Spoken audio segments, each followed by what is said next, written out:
This is your ultimate stop for everything sports. The Golden State Media Concepts Sports Podcast. Should I say more? From the NFL, MLB, the NBA to MMA, it's all in here. The Golden State Media Concepts Sports Podcast. Listen now.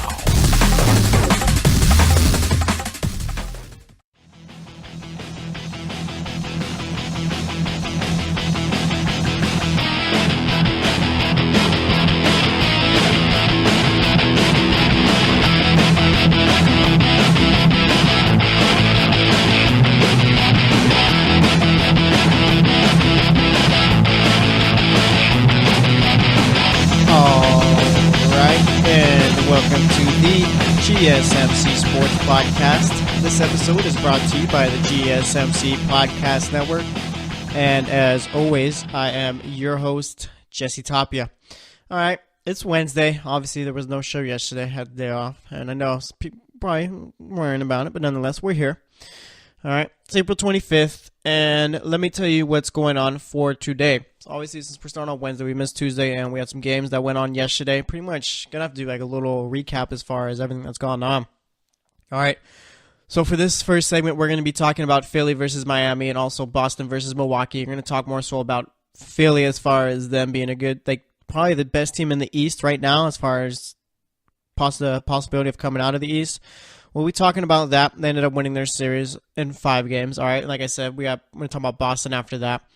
They ended up beating Milwaukee on Tuesday. I think it was like, 85-79 or something like that. It was a low-scoring game, so we'll be talking about that, talking about Game 6 too. Second segment, the NCAA, and I think I can't remember exactly who they were talking to, like just pretty much going over refunds and stuff like that. A little college basketball panel they were talking about ending the one-and-done rule. And a couple of other things, so I'll be giving my thoughts on all of that, all right, because it's always fun to talk about the NCAA. And then for the third segment, we're going to be talking pretty much about, I want to talk about the Thunder a bit and a couple of other teams in the West. And then for the fourth segment, we'll be talking about giving updates on NHL playoffs once again. We got most of the series over except for one. We got one game going on tonight. I think it's the Boston Bruins. Yeah, Boston Bruins versus the Toronto Maple Leafs, Game 7 in Boston. That's going to be on at 4:30 Pacific time today, so that's going to be a fun one. Might even be on by the time you're already listening to this. So we're going to be doing that, talking about anything else going on in the world of sports. We got the draft going on tomorrow, so maybe we'll talk a little bit about the draft, maybe, possibly. If not, just save it for tomorrow. But yeah, that's pretty much how the show is going to go. All right, so let's get into it. What do we got going on here? Let's start off with the Sixers, like I said. So like I said, Game 5 took place yesterday, and I mean, a little bit of a confidence, not a confidence boost, but a little bit of a boost for Philly as a whole because rapper Meek Mill got let out of jail yesterday. So they ended up having him at the game. They had him ring the bell and all that. ESPN, I'm surprised too. ESPN was really covering it as far as Meek Mill getting out and all that. And then I think ESPN was giving out reports on how Joel Embiid was all happy about it, jumping up on his bed and stuff like that. So obviously it was a little boost, I guess, for the Sixers. And I mean, it was, I guess. They ended up winning 104-91. All right, for Miami, you had James Johnson, who had 4 points, had 5 assists, 5 rebounds, shot 2 of 5. Josh Richardson only played 7 minutes in this one, didn't really do anything there. Hassan Whiteside, I mean, pretty much his little MO of the series, play a little bit, don't play well at all. All right, only had 2 points, 5 rebounds, had 3 fouls, was a minus 14 in 10 minutes, was 0 of 4 from the field. It wasn't great. All right, let me say that. It wasn't great at all. Then we had Goran Dragic, who had 15 points, 5 assists, 5 turnovers, shot 6 of 16, 2 of 6 from the three-point line. Tyler Johnson had 16 points, shot 7 of 11, 2 of 4 from the three-point line. Off the bench, you had Kelly Olynyk with 18 points, 8 rebounds, 6 assists, 3 steals. Shot 7 of 16 from the field, 1 of 7 from the three-point line. And then you had Justice Winslow, who had 12 points. He had 12 points, 7 rebounds, shot 3 of 9 there. Then you had Wayne Ellington with 9 points, shot 3 of 8. And then Dwayne Wade had 11 points. Was a plus 7, though, out there. He had 5 rebounds, 5 assists, shot 4 of 15, 0 of 2 from the three-point line. Just all around, I mean, through the box score, looking at every player. I mean, even watching the game yesterday, I mean, no one on the Heat really, truly did really too much, except for Kelly Olynyk, who probably did have Kelly Olynyk and Tyler Johnson, I feel, probably had the best games, but nonetheless, like I said, the Heat just didn't play well as a whole. And then for Philly, you had Sarge, who didn't shoot well at all either. I mean, he shot 2 of 9 from the field, 0 of 5 from the three-point line, had 8 points, 5 rebounds, 5 assists. Covington had 10 points, 5 rebounds, shot 4 of 10, 2 of 6 from the three-point line. If I'm a Sixers, I want a little bit more out of Covington. I mean, they gave him that nice little contract in the beginning of the year, and it's just, you'd expect him to produce a little bit more. Maybe that's just the type of player Covington is. Joel Embiid had 19 points, 2 steals, 12 rebounds, shot 8 of 14. Ben Simmons shot 4 of 10, had 14 points, 10 rebounds, 6 assists. Had 2 steals also. JJ Redick had 27 points, shot 6 of 13 from the field, 5 of 10 from the three-point line, and then off the bench you had Aaron Ilyasova with 5 points, shot 2 of 5, did have 10 rebounds, 4 assists, and 2 steals. And then you had Marco Bellinelli with 11 points, 3 rebounds, 3 assists, shot 4 of 12 there. No Markelle Fultz in this one. So obviously, you watched the game, and Sixers ended up winning 104-91, and now it's just a matter of who are they playing next. Is it going to be Boston? Is it going to be Milwaukee? All right. And with Philly, I mean, are they the best team currently in the East? Honestly, with the way they've played, and it's like they beat Miami in 5. I had Miami winning this series in 6. I was wrong. It is what it is.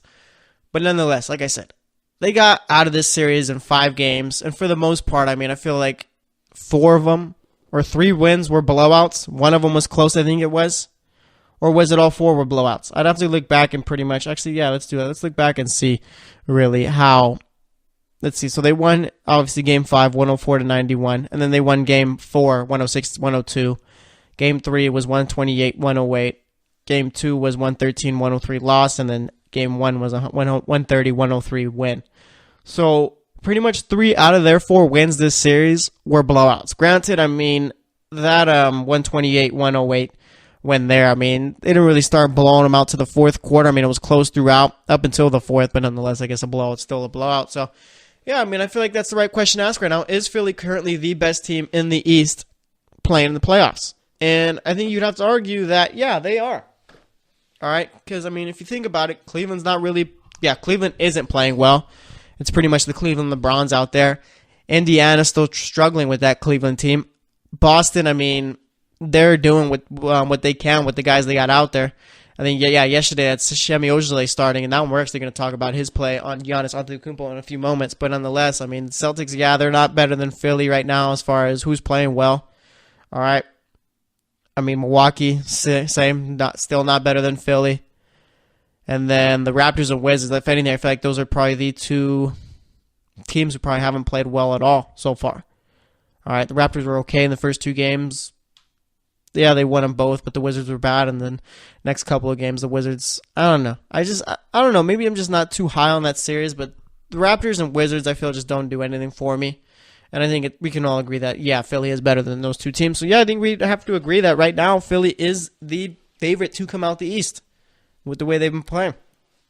And I'm very interested to see if Boston ends up winning Game 6 or Game 7, how Philly's going to be able to pretty much not match up, but yeah, I guess match up.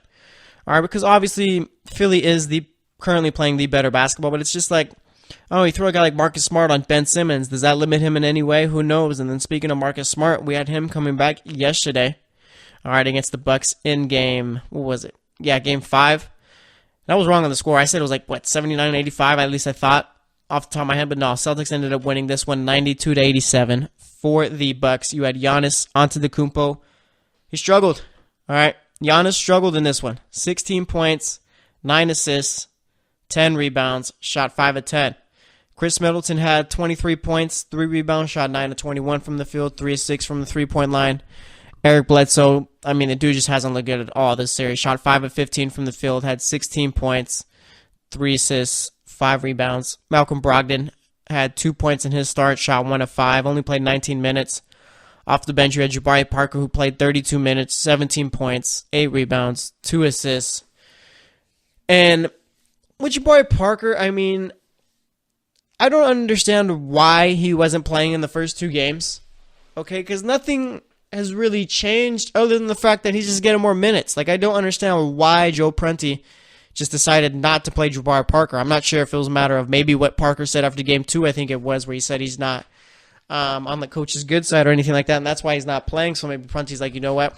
I mean, I can't have people thinking that, so I'm going to throw him out there. But either way, I mean, he's been out there. He's been playing very good minutes. He's been productive. So like I said, I'm just more so just thinking about the fact of why he wasn't out there for the first 2 games. And if anything, if he's out there playing the way he has so far in the series for the first 2 games, maybe they get one there. Let's see. You got Thon Maker, who, I think, game 3, he had that big game. Game 5, he only had 2 points, 2 rebounds, shot 1 of 5. Matthew Dellavedova didn't do anything, shot 0 of 2 from the field. Shabazz Muhammad came in, played for 10 minutes, had a nice little run there. Went 4 of 9 from the field, 2 of 3 from the three-point line, had 11 points, 3 rebounds. And then for the Celtics, you had Al Horford with 22 points, 2 blocks, 14 rebounds, shot 7 of 15 from the field, 2 of 5 from the three-point line. And when Al Horford, this is like similar to the game he had in game 1, I feel like I'd have to double check, but when Al Horford has scored, pretty much when Al Horford was more involved in the offensive end, the Celtics pretty much have a greater chance at winning. And obviously this isn't like rocket science or anything like that. I'm not saying anything new, but it's just, if I'm Boston, I mean, that's pretty much the game plan right there. Get the ball to Horford and get him going on the offensive end. Get him more involved. All right, and then you had Semi Ojeleye, who started in this one, which was a bit of a surprise. He came in for Aaron Baines, had Semi playing the 4, and his job basically out there wasn't to score points or anything like that. It was to guard Giannis Antetokounmpo, and like I said, I mean, he did well. Giannis only scored 16 points in this one, only got off 10 shots. All right. Giannis, no one's really been able to stop him. I'm not going to go out and say that, yeah, Semi pretty much put him on lockdown, but it's a matter of, it was a bit more physical with him, because if you've seen Semi Ojeleye, the dude's like a pretty much a very, pretty much a built defensive end. All right. The dude could be playing in the NFL if he wanted to. But nonetheless, you have him out there playing physical on Giannis. Giannis doesn't really have the opportunity to go out and overpower the guy that's guarding him, because of the fact that, yeah, Ojele's such a big guy. So he played well yesterday, did a job, finished with 5 points there and 7 rebounds. So I mean, that's about as much as you could ask from him. And I wouldn't be surprised to see him starting again in Game 6. I mean, if it works out in Game 5, why not have it go out again? So we'll see. Jason Tatum, I mean, after the first 2 games, kind of struggled since. Had 8 points in this one, 4 assists, 3 rebounds, shot 2 of 7 there. Terry Rozier kind of picked himself up a little bit here. Had 16 points, was a +4 in 33 minutes. Had 3 rebounds, 5 assists, shot 4 of 10 from the field, 2 of 6 from a three-point line. Jaylen Brown had 14 points, 2 assists, 6 rebounds, shot 5 of 13, 3 of 8 from the three-point line. And then off the bench, we had Marcus Morris with 10 points, 8 rebounds, shot 4 of 10. And then Marcus Smart, like I said, in his first game back, had 9 points, 3 blocks, 1 steal, 4 assists, 5 rebounds, shot 2 of 7. That's a classic Marcus Smart game right there.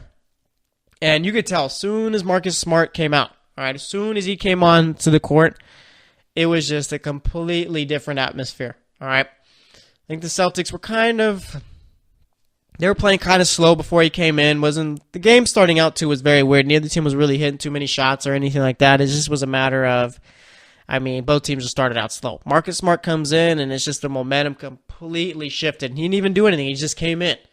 But he had a couple of steals from the start. Had a block where Giannis was going up for the alley-oop, ended up blocking him there.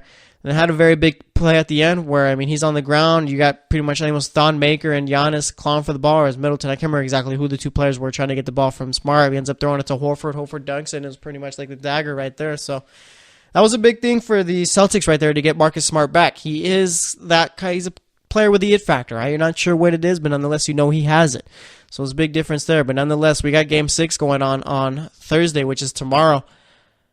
I could see the series going 7. I have been saying that the winner of Game 5 was going to end up winning the series in 6. I'm going to stick with that. I'm going to say the Celtics end up taking Game 6 in Milwaukee, especially if you got Smart, who pretty much brings this whole little difference to the Celtics. And if they end up starting Semi Ojeleye again, he ends up guarding Giannis the way that he did. I mean, I wouldn't really see a reason why the Celtics wouldn't win. The Bucks shot 37% from the field in Game 5 and 27% from 3 in Game 5 there too. So we'll see if they make any adjustments. I mean, it's just a matter of Bucks got to get their shots to fall. So we'll see. But anyways, we're going to wrap it up there. Next up, I was going to talk about the whole NCAA thing. I'm going to push that to the 4th segment. There's been some reports coming out that the Browns are keeping Hue Jackson out of the loop as far as who they're taking with the first pick. So I'm going to give my thoughts on that. So stay tuned, and we'll be right back. Are you looking for the very best NFL and college football podcast? Then check out the GSMC Football Podcast. Get the latest football news both on and off the field. From the NFL Draft to trades to the rumor mill to the NFL Combines, they got you covered. That's GSMCpodcast.com/football-podcast. Get updates on college rivalries, game day insights, and much, much more. It's football talk the way you want it. This show eats, sleeps, and breathes football. Don't forget to like them on Facebook and follow them on Twitter. Visit GSMCpodcast.com for more info.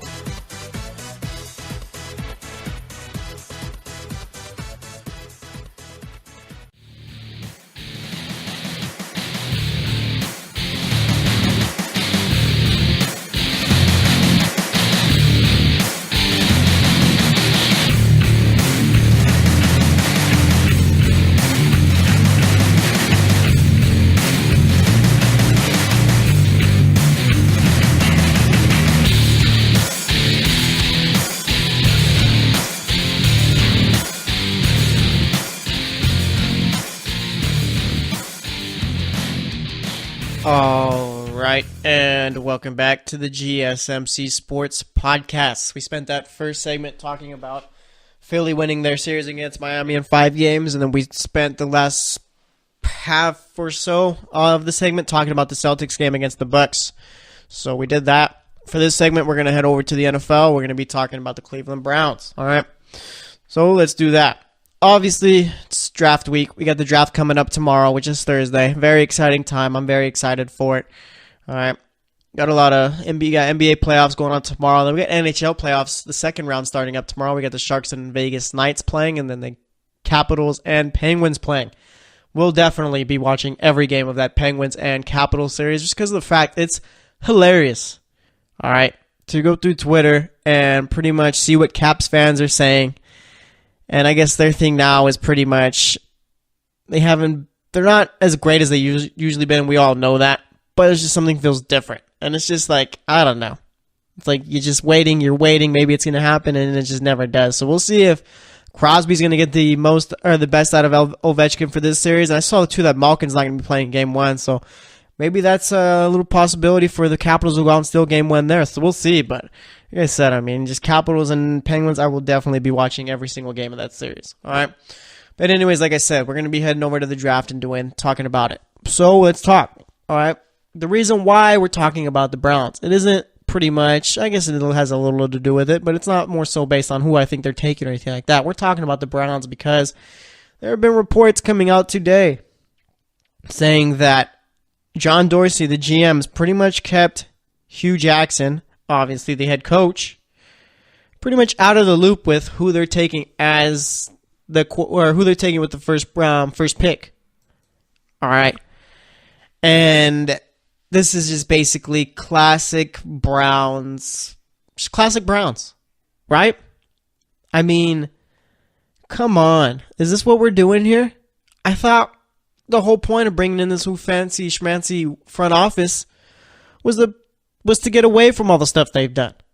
All right? And maybe it's just this report is coming out because of the fact that, and I'm just pretty much just trying to make excuses for the Browns. Maybe it's just the media just trying to give one more Brown story out before they finally become a good team, which they very well could be this season. Maybe that's the possibility. But it's just like, there's a reason why this story has come out.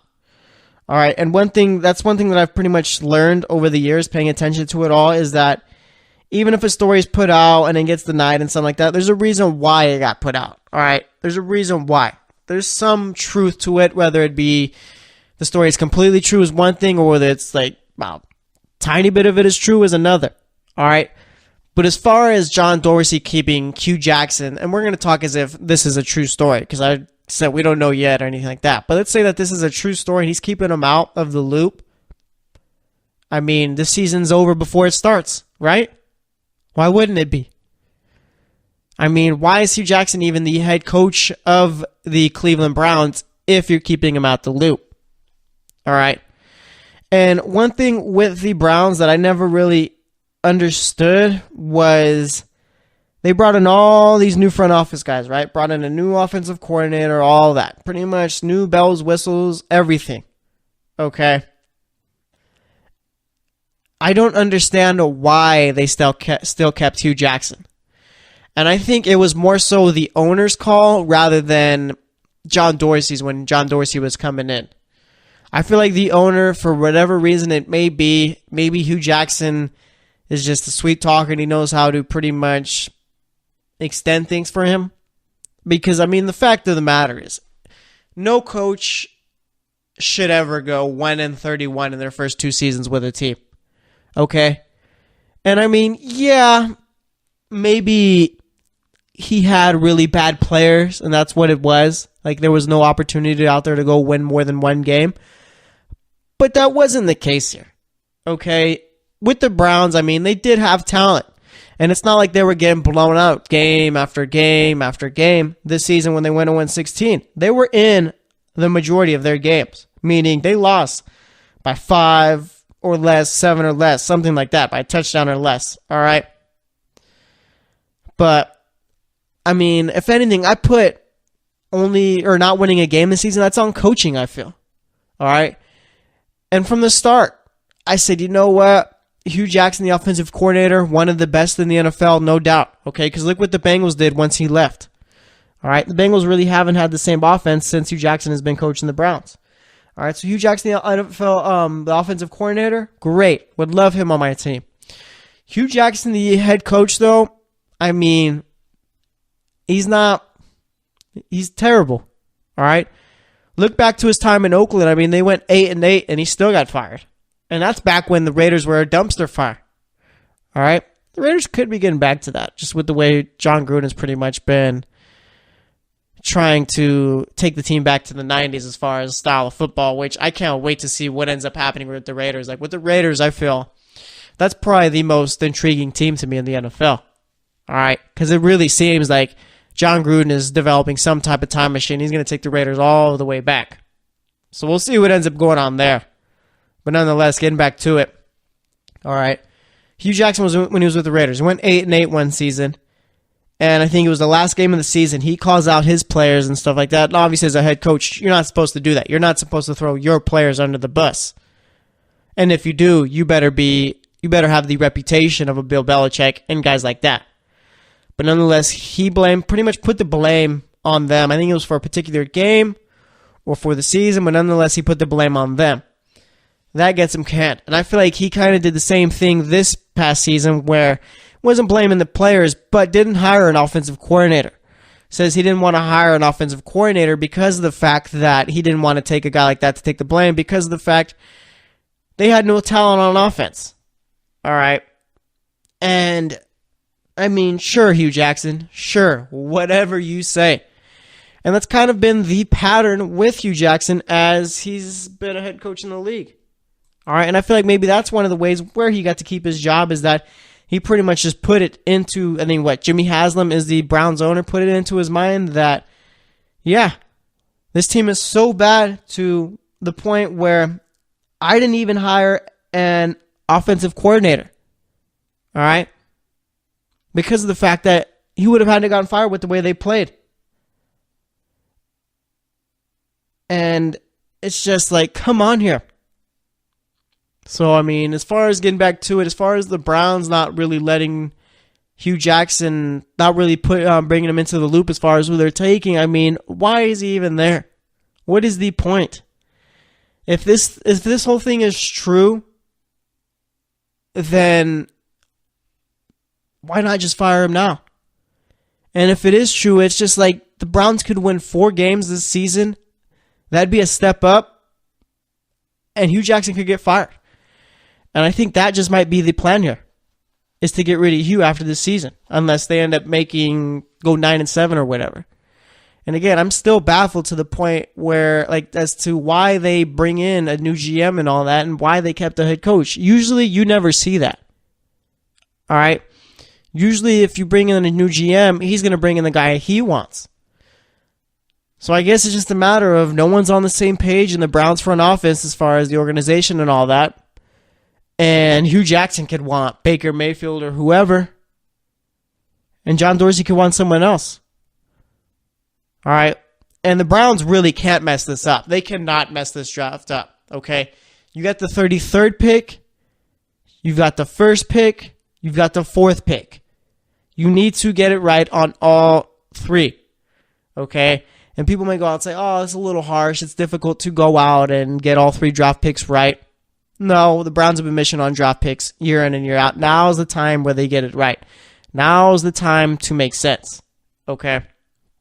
So I'm just very curious to see what ends up happening on draft day. All right. And this is kind of, you know what? I just realized, isn't that the plot to the movie Draft Day? I don't know. I think that's with Kevin Costner. I think it is. It's with Kevin Costner. It's got the Browns. The Browns are the team in the movie. All right. And I think Kevin Costner, he plays the GM, and I think he's keeping his head coach. I can't forget who plays the head coach in that movie. I think it's some decent sized name actor. But nonetheless, I think Kevin Costner keeps him out of the loop, keeps everyone out of the loop as far as who he's taking with the first pick, I think it was, or whatever. And maybe that's where whoever came up with the story got their facts, because literally that's exactly it. The GM keeps the head coach out of the loop. Coach, I think, threatens to quit. I don't know. It's just ridiculous. And maybe that's what it is. But nonetheless, I mean, in order for this whole thing to work, Hue Jackson does need to be in the loop as far as who they're taking. Because, I mean, he is going to be coaching this team up. So we'll see. But like I said, it's just classic Browns here. All right? Nothing ever changes with this team. So we'll see who ends up taking tomorrow. I mean, I think that it should be Sam Darnold. I've been seeing, too, though, that it's either going to be Josh Allen or Baker Mayfield. And I don't know. If they take Baker Mayfield, I feel like they take Baker Mayfield. I don't know. I don't know what to say. All right. I really hope that the Browns take whoever they think is the best. Okay, because then they take Johnny Manziel one year because a homeless man told Sashi Brown to take him. It was kind of like one of those story movie type things. I don't know. Anyways, though, we'll see. Next up, we're going to be talking more NBA playoffs, talking about the Thunder and a couple other teams. So stay tuned, and we'll be right back. Check out the show that's built on the MMA. From the UFC to extreme cage fighting, they got the fights covered. Check out the GSMC MMA podcast. Get the latest news on past or upcoming fights. Join us as we talk to and about some of the biggest names in the MMA, past, present, and future. When it's the fight game, there's just one show to check out. GSMCpodcast.com/MMA-podcast. Don't forget to like them on Facebook and follow them on Twitter. Visit GSMCpodcast.com for more info.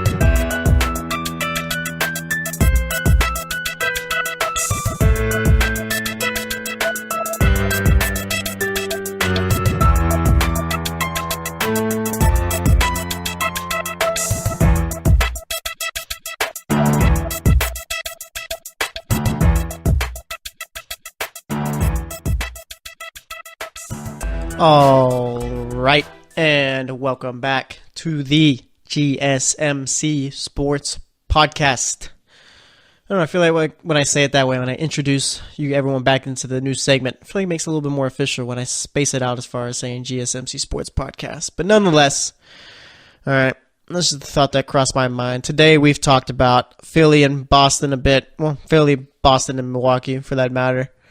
All right, we talked about the Browns in segment 2. I mean, usually, I don't know, the Browns are always the gift that keeps on giving as far as giving me stuff to talk about. So we did that. Now, as you remember, last show we did was on Friday. It's now Wednesday. We've had quite the amount of games go on in the NBA for the playoffs since then. So we're pretty much just going to do like a nice little playoff recap refresh. All right. Not going to talk about Philly or anything like that because we already know they won theirs. We already know what's going on with Boston and Milwaukee. But nonetheless, we haven't talked about any of the other teams. All right. So let's do that. So on Friday, obviously I didn't get to do those games, but Indiana ended up winning game 3. All right. Won it 92-90. Cavs, the story for them has been they haven't really played well. I mean, as a whole. LeBron's the only guy who's really played well then. You had the Wizards winning Game 3 there, 122-103. Then Saturday comes, and let's see, what we got going on Saturday? We had the Pelicans sweeping the Trailblazers, actually, 131-123. Then we had the Timberwolves winning Game 3 against the Rockets, 121-105. Jazz winning Game 3 against the Thunder, 115-102. Sunday comes, we got the Spurs winning Game 4 against the Warriors, extending the series a bit. All right, they won 103-90 there. And then we had the Raptors and Wizards playing in Game 4. Wizards won that one. So series is currently tied 2-2. I believe those two teams are playing tonight. All right. And then we had the Cavs winning Game 4 against the Pacers. I think LeBron went off for 32 points, 13 rebounds, 7 assists. They won 104-100. Still the same story. No one on the Cavs has really played well besides LeBron. And it's just kind of ridiculous because of the fact that this is the only reason why the Cavs haven't gotten swept yet. It's because of LeBron. All right. Monday comes, we got the Rockets blowing out the Timberwolves 119-100. It was a close game in the first half. Third quarter comes, and the Rockets just couldn't miss whatsoever. All right, Jazz win Game 3 against the Thunder, 113-96. And then, like I said, we had games going on yesterday. We talked about the Celtics and Bucks, and then Miami and Philly. And then we had the Warriors facing off with the San Antonio Spurs. All right, I will do a recap on that one. So we had the Warriors closing out the series in 5 games at Oracle. They won 99-91. For the Spurs, you had LaMarcus Aldridge with 30 points, 12 rebounds, 4 assists, shot 8 of 18 there. Rudy Gay had 9 points, 4 rebounds, shot 4 of 15. Patty Mills had 18 points, 5 rebounds, shot 7 of 15, 4 of 10 from the three-point line. Dejounte Murray, he had 6 points, 8 rebounds, and then off the bench, you had Kyle Anderson with 10 points, 3 steals, 4 rebounds, shot 5 of 5. Let's see, Tony Parker had 4 points, and then Manu Ginobili had 10 points, 7 assists, 5 rebounds, shot 3 of 7. For the Warriors, you had Draymond Green with 17 points, 19 rebounds. The dude has been a rebounding machine so far in the playoffs, I feel. So he had 17 points, 19 rebounds, 7 assists, shot 5 of 11. Andre Iguodala had 7 points. Durant had 25 points, 5 assists, 6 rebounds, shot 8 of 19, 1 of 8 from the three-point line. Klay Thompson had 24 points, 4 assists, 5 rebounds, shot 11 of 22, 1 of 5 from the three-point line. Off the bench, you had Kevin Looney with 8 points, 3 rebounds, shot 2 of 5 there, led all scorers off the bench. Excuse me, I misspoke. Sean Livingston tied him with the amount of points. He had 8 points, shot 4 of 7. I'm assuming all of those came from mid-range and was a plus 12. Looney was a minus 3, so I guess we say Sean Livingston had the better game. But nonetheless, like I said, Warriors won that one, 99-91. Series is now over. So heading into the next round, the Warriors are going to be playing the Pelicans. All right. And I don't know how to feel about that series. Okay, obviously I have my pick for who I think will win, and I mean I'm sure you have yours too and all that. And once these series are all over, we'll end up making my picks for the next round. But nonetheless, I mean, the Pelicans look good. That's all I'm going to say. Okay? I'm not going to go out on a limb and make any crazy picks or anything like that. I already know who is probably going to win it. But nonetheless, let me say this. All right, with the way the Pelicans have played, Anthony Davis looking like one of the best players in the NBA as he is. All right, can't really be stopped. Rajon Rondo playing like he's back in Boston. And that's one thing, too, that we got to come to appreciate about these veterans is that they really know, like the good ones, they know how to play when it comes playoff time. All right. I mean, Rondo during the regular season is completely different than Rondo during the playoffs. Okay, let me tell you that. The guy's a great facilitator in the playoffs, plays solid defense, doesn't really get too involved in the scoring, but does as far as assists and rebounds go. The guy's playing really well. You got Drew Holiday, who's a nice second option to Anthony Davis. I mean, I think in Game 4, Holiday put up 41 points. All right, ever since Boogie went down, Holiday pretty much stepped up and took over that role. Mirotic, I mean, he's playing a role perfectly. And the Pelicans, they do have, I think, your perfect playoff team, okay? You got one of the best players in the league. Check. All right. A seasoned vet who steps up his game in the playoffs and knows what it takes to win. Check. That's Rondo. All right. A second option who's been very consistent. Check. Drew Holiday.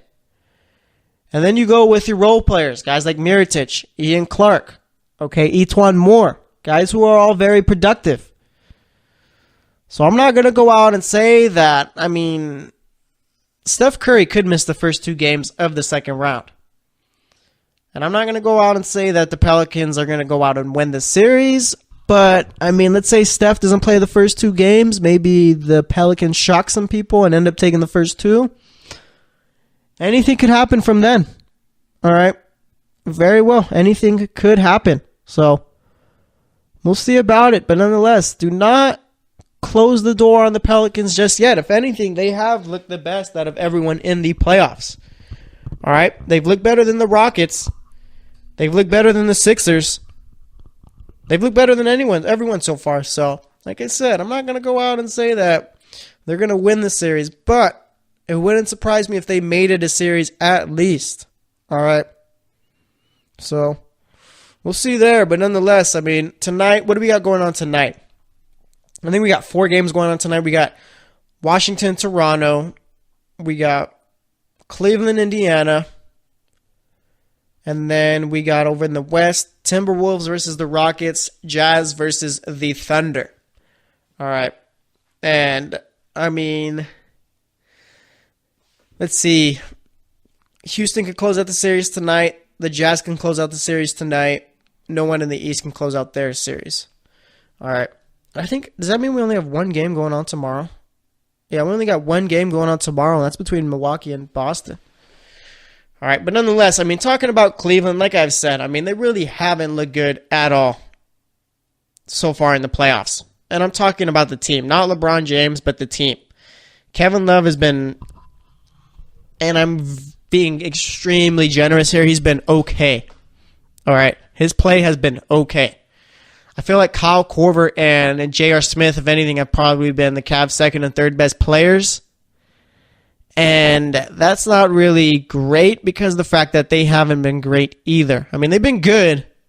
All right, they've been all right, but it hasn't been great. And there is a difference between okay and all right. Like, okay is like, yeah. All right is like you're a little bit better than okay. You're not bad. You're not good, but you're not okay. You're like in between. You're doing a job. Their role players doing a job. They've been all right. Okay. But nonetheless, as far as the Cavs go, Game 5 is a must-win here, just like Game 2 was. All right. They don't win Game 5. You're telling me with the way this team has been playing, all right, with the performances LeBron has been putting up, and let's say this, okay, LeBron put up 32 points, like near triple-double in Game 4, and they won by 4 points. Game 2, he put up 46, and they only won by 3. But you see the problem there? They don't win Game 5. You're going to tell me LeBron's going to be able to go out for, it'd have to be at least 40, all right, for Game 6. He'd have to drop at least 40 points. You think that's going to be enough still? LeBron literally has to have the best playoff performance he's ever had in his career in order for the Cavs to make it to the finals. And I just don't think that any professional athlete is capable of that because of the fact that LeBron literally needs to average maybe about 35 a game in order for them to get that far. All right. Right now, he's about 27.5 points per game, nearly 9 rebounds, and 9 assists. And they're tied 2-2. Okay. Victor Oladipo is averaging 23, 5, and 4. Do you see the difference there between the two teams' best players? It's like the Pacers. The Pacers haven't even played great in this series, but nonetheless, they're up 2-2. Okay. And you could say the same for the Cavs. They haven't played great, and they're tied 2-2. But nonetheless, let's say this. You got your best player who's pretty much been on some other planet with the way he's been playing. And it's not looking good. That's all I'm saying here. All right? So we'll see. I'm not going to make my pick right now. I'm going to wait till the end of the show just to keep it consistent. But nonetheless, Cavs got to win tonight. And then as far as the Wizards and Raptors go, Raptors have to win tonight too. They lose, it's over. And that's kind of been, I think, the theme for me in these playoffs is whoever wins Game 5, if it's close, obviously, if it's like a 2-2 series or whatever, whoever wins Game 5 is going to win the series. And I think that's the case here. The Raptors win Game 5.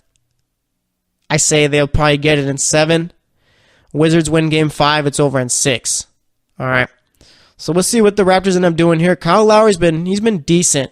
But as far as the kind of player we've seen him be, you'd expect him to do more, but maybe that's just what it is here for Kyle Lowry. All right, his little peak in the playoffs is just him playing decent. So we'll see there. As far as the Wizards go, they got to play well as a team.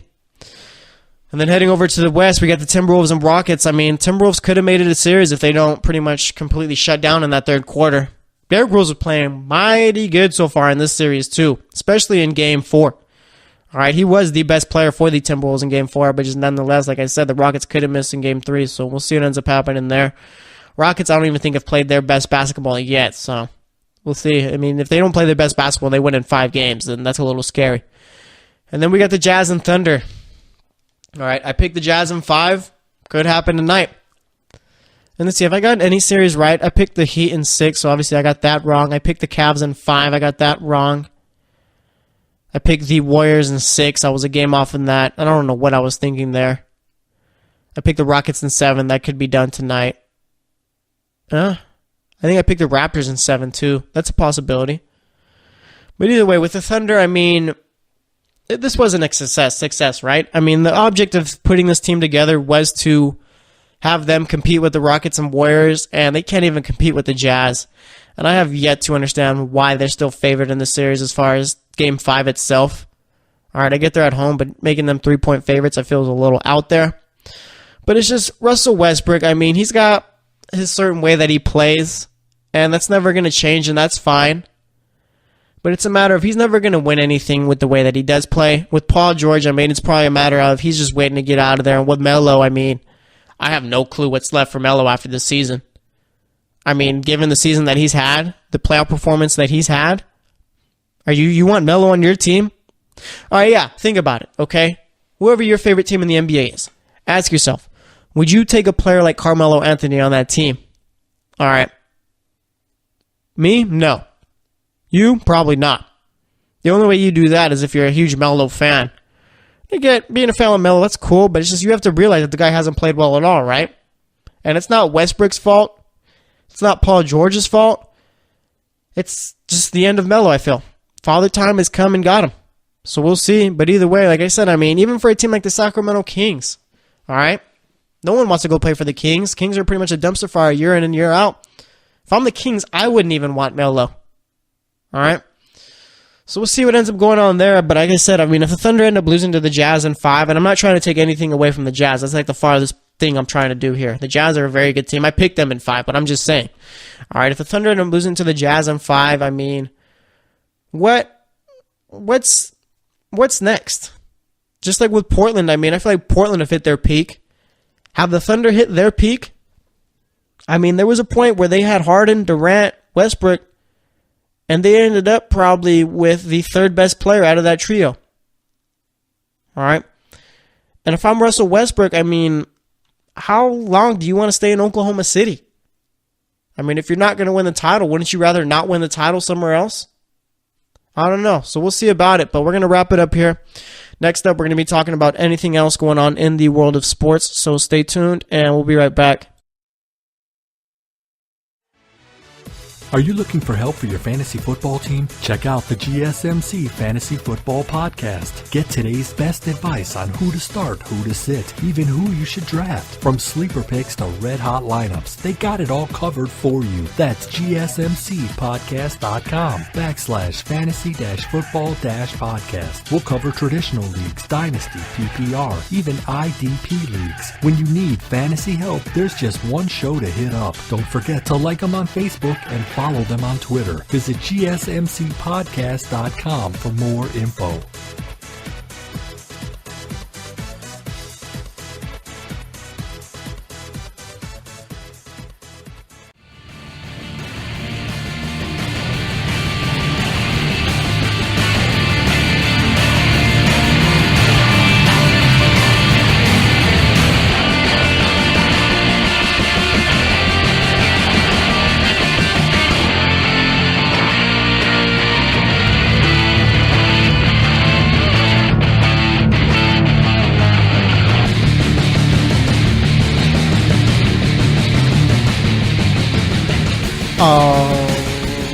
right, and welcome back to the GSMC Sports Podcast. Today we've talked about pretty much NBA playoffs as a whole and the Cleveland Browns.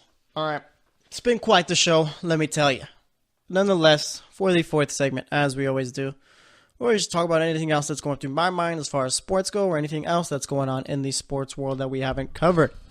All right, so we're going to be doing that. Like I said, tonight we got the Toronto Maple Leafs versus the Boston Bruins, Game 7 in Boston. All right, Boston's got to win this one, especially with how well they played in the regular season. So we'll see, but nonetheless, like I said, that's going on tonight. Then tomorrow, like I said, we got Penguins versus Caps, of course. Can't wait for it. Sharks versus Golden Knights. Let's see. Should I just make my picks for these series? I'm going to go with the Capitals against the Penguins. All right. I think it's got to happen eventually. How many times can you go and lose to one team in the playoffs all the time? Like there's got to be some times where it's like kind of like where, let's see, what's a nice little rival? Kind of like with Alabama and Auburn. All right. Not more so like the last few years or anything like that. But at one point there was a time where Alabama was just beating down on Auburn. But then Auburn got a win. It's like, oh, it went back to normal. I feel like this is going to be it, okay? The Capitals are going to get a series win against the Penguins, I feel.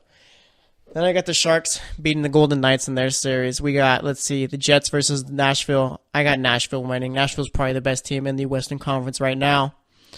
And then the Lightning are waiting to play the winner of Toronto and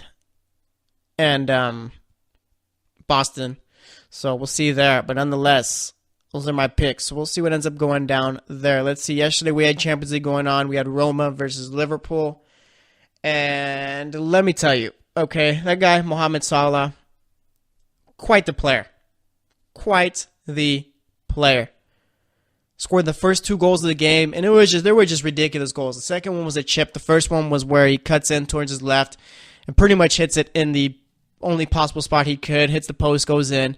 Scored in the 33rd and 45th minute. Then Sadio Mane scores in the 56th. That means it makes it 3-0. And then Firmino scores in the 61st and 68th minute, which makes it 5-0. But, all right, there is a but. Dzeko and Parati scored both in the 81st and then 85th minute, respectively, which made it 5-2. All right, that is something that Liverpool could have done without. Okay? You don't want to go into the next leg leaving any chance. All right. Liverpool going up into Roma, up 5-0. It's over. All right. Put your younger players in. Rest your stars. You'll be ready for the final. Now you're going up 5-2. Now you actually got to play because of the fact that it's not like Roma have never gone back and beat a solid team in a huge comeback. All right. It's not like we saw that the last time or anything like that in the quarterfinal, because why would that happen? Especially like it would never happen against like a Barcelona team, would it? Oh, wait, it did. All right, let's not forget that Roma just needed to score 3 in the second leg and win 3-0, and they did. All right, so we'll see. Roma's got 2 away goals. Let's say they jump out to a nice little 2-0 lead in the first half. You don't think that Liverpool's going to be a bit nervous? It's not that far out for Roma to come back. All right, so that's one thing with Liverpool. They shouldn't have gave up those 2 goals. Got a little too lazy at the end. For the most part, they were the better team by far. So we'll see. But nonetheless, we had another game going on, and that was today. We had Real Madrid versus Bayern Munich. And it just seems like the injury bug got to Bayern Munich tonight. All right. Arjen Robben ended up leaving in the 8th minute, I think it was. And then Jerome Boateng ended up getting hurt. And I feel like these Bayern Munich players, or maybe just players, like German players in general. I know Robben's not German. He's from the Netherlands. But nonetheless, they're always hurt, aren't they? Honestly, isn't this team always hurt? There's always someone that's hurt with this Bayern Munich team. It's just ridiculous. Nonetheless, Bayern, it just seems like they missed too many chances. All right? They still could have won this game. They ended up having 17 shots, 5 of them on goal. Madrid only had 7, 4 of them on goal. But obviously Madrid used the most of their opportunities. Let's see who ended up scoring for Madrid today. It was Joshua Kimmich who scored for Bayern and made it 1-0 in the 28th minute. And then Marcelo scores right before halftime in the 44th. And those right before halftime goals will just kill a team if you're on the opposite end of it. And then Marco Asensio scored the game winner in the 57th minute there. This is big for Madrid here. You got the 2 away goals. Now you pretty much go back home and just hope that you don't get shut out. All right. So we'll see what ends up happening here, but we are one step closer to my dream final of Liverpool versus Real Madrid. All right. But I feel like that'd be a very entertaining final. Obviously, Madrid would probably be the favorite, but nonetheless, I mean, Liverpool are on a different level right now, so we'll see. So what else we got going on in the world of sports? We talked playoffs. Let's see, MLB, what's going on there in the MLB? Let's see what we got going on tonight. I think we got a couple of games going on right now, actually. Yeah, we got the Padres and Rockies currently playing. Rockies are up 4-1 as I'm recording this. Giants and Nationals were playing. Nationals are up 8-1. Pirates, Tigers are currently playing. Pirates up 6-4 right now. Mariners beat the White Sox earlier 4-3. We had the Astros who beat the A's earlier 5-2. And then later on today, we got, this games will be going on by the time you're listening to this. Yankees, Twins, Braves, Reds, Cubs, Indians, Rays, Orioles, Diamondbacks, Phillies, Red Sox, Blue Jays. Red Sox have been on a bit of a skid lately. Marlins, Dodgers, Tigers, Pirates, A's, Rangers, Mets, Cardinals, Brewers, Royals. There's a lot of baseball going on. And I saw that Derek Jeter did an interview, because I just saw the Marlins, so I figured we'd talk about this a bit. Derek Jeter did an interview with, not Brian Gumbel. Is it Brian Gumbel? What are the names of the Gumbel brothers? Are they brothers?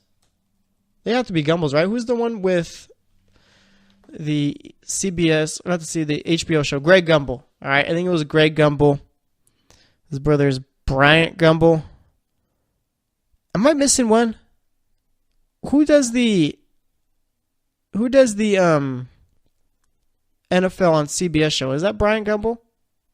I don't know. There's a lot of Gumbels. Either way, the name was Greg Gumbel. He's at the HBO show, I believe. And where's that Brian? Either way, one of the Gumbel brothers has an HBO show. And Derek Jeter went on there. He pretty much talked about the fact that the Marlins team, like this Marlins team, they're not tanking. They're trying to compete and all that. And it's just, we all know Derek Jeter's lying. Okay? We know they were trying to shed money and pretty much just, they're like the 76ers, okay? They're basically just trying to tank. And one thing I don't understand, I mean, obviously you can't go out and say it because it's bad for business, so I guess I do understand now. But it's just like, why not just go out and say yes, okay? Like, it'd be very refreshing if one GM or owner or whoever said, yes, we are actively trying to lose, okay? We are trading away our best players in order for us to develop a better future, meaning better draft picks.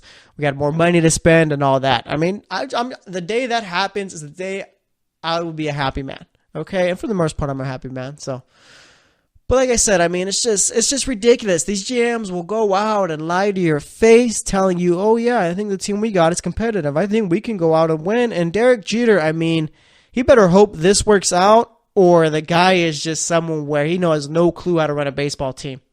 All right. I mean, they literally traded away pretty much everything in order to what? Like, what is the goal here? Are they just trying to build a new culture with the Marlins, trying to shift everything? I don't know. Maybe he's trying to turn the Marlins into the new New York Yankees. Who knows? All right. But once in my lifetime, I'd like to see a GM come out and say, yes, our team stinks. That is the goal. We're not trying to win. Okay. We are trying to lose. Meaning us, the front office, not the players, because obviously the players are going out giving their 100%. But we're trying to lose in order to benefit the franchise in the future. And obviously you can't do that because of the fact that, I mean, people just won't show up to your games. All right. And I wonder if there are Marlins fans out there that do think like they do have a competitive team. They do have a chance at anything. And there's always fans like that out there. All right. Always fans that are just entirely optimistic as far as, not optimistic, just homers. There's homers out there. So we'll see. But before we finish up the show, like I said, the NCAA looking to do some reforms and all that. Talking about getting one of the one and done rule possibly. And pretty much just trying to clean up the game of college basketball. And this is a long time coming.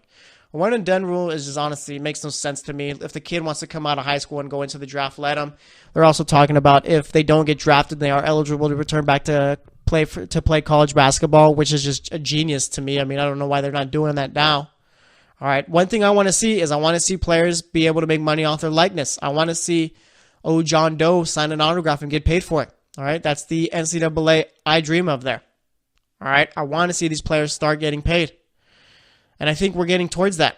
Now we're more so just starting to talk about it all, just get it out there, starting a dialogue. So it's good for the NCAA. I mean, I still have my thoughts on them. Don't think that they are the cleanest organization. But nonetheless, I mean, that's neither here nor there. So we'll see. But getting rid of the one and done rule, I think that's an NBA rule too, though. So we'll see about that. But like I said, if they end up letting players make money for their likeness, I'll be a happy camper. So who knows? But anyway, we're going to wrap it up here. Next up, or actually not next up, that's actually the end of the show. So today we talked about pretty much NBA playoffs, the Browns, and then we gave a little update on the NHL playoffs. Like I said, we got Boston versus Toronto tonight. We got, let's see what else we talk about. Gave an update on the MLB scores going on today. Pretty much talked about anything else going on in the world of sports. So thanks for listening to the GSMC Sports Podcast. As always, I am your host, Jesse Tapia. We'll be back tomorrow, so stay tuned, and we'll talk to you later. You've been listening to the Golden State Media Concepts Sports Podcast, part of the Golden State Media Concepts Podcast Network. You can find this show and others like it at www.gsmcpodcast.com. Download our podcast on iTunes, Stitcher, SoundCloud, and Google Play. Just type in GSMC to find all the shows from the Golden State Media Concepts Podcast Network, from movies to music, from sports to entertainment, and even weird news. You can also follow us on Twitter and on Facebook. Thank you, and we hope you have enjoyed today's program.